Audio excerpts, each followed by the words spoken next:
And we're back. And we are. Thanks for joining us here on First at 4. We want to welcome in our next community guest, Hawes. He's the organizer with the 10th annual Warrior 5K run. So a big milestone year for you folks. And this run coming up this weekend. Correct. And Yes. you're a veteran. Yes, I am. Tell us a little bit about how you got started with this. Well, I served a little over 14 years on active duty, and I was injured and medical boarded out of Walter Reed, and I wanted to continue to give back to my community, so we devised this run when I was a part of a motorcycle club, and I took the run over after I left the club, and here we are 10 years later. So it was unique because we raised money to help local veterans in need.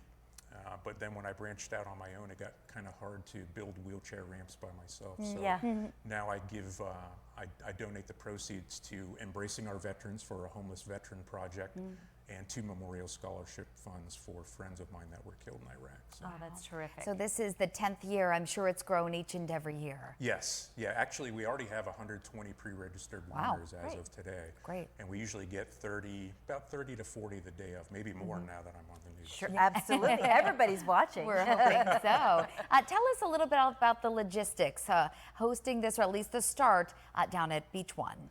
The logistics of it, I usually start about a year out. So as soon as the run is over, I have to secure the runner's pavilion down at Beach One. I secure a U-Haul for the next year, and then sponsorship letters. You know, I'm mailing and stuffing 400 envelopes, sending out letters to sponsors.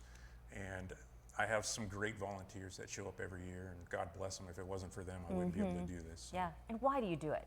I come from a military family, and with my military service, when it ended early because of an injury, I wanted to continue to give back to my community, and what better way than to raise money to help fellow veterans in need, and specifically right now, 2 memorial scholarship fund, 2 memorial scholarships for friends of mine that were. What is your financial goal for this year's event? I usually like to donate $3,000 to the Sergeant Donald Oakes Memorial Junior Scholarship Fund, and $1,500 to the Sergeant First Class Raymond Bouchon Memorial Scholarship, and then another $1,000 to the Embracing Our Veterans Homeless Veteran Project.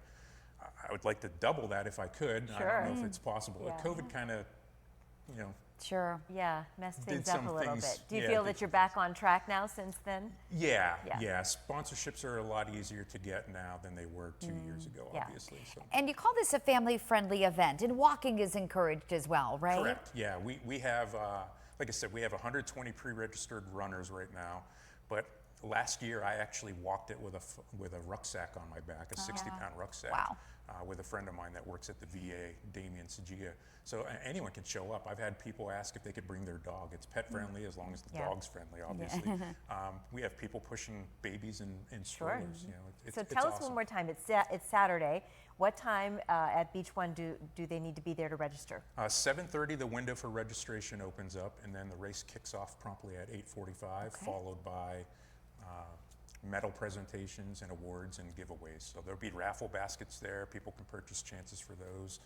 All kinds of good stuff to raise money. So great. And again, happening this Saturday. Still time to get involved, and you can find out more there on the Facebook page. Eric, thanks so much for being with us and sharing your story. Thank you, ladies. Yeah, have fun running this weekend. Thank you. All right.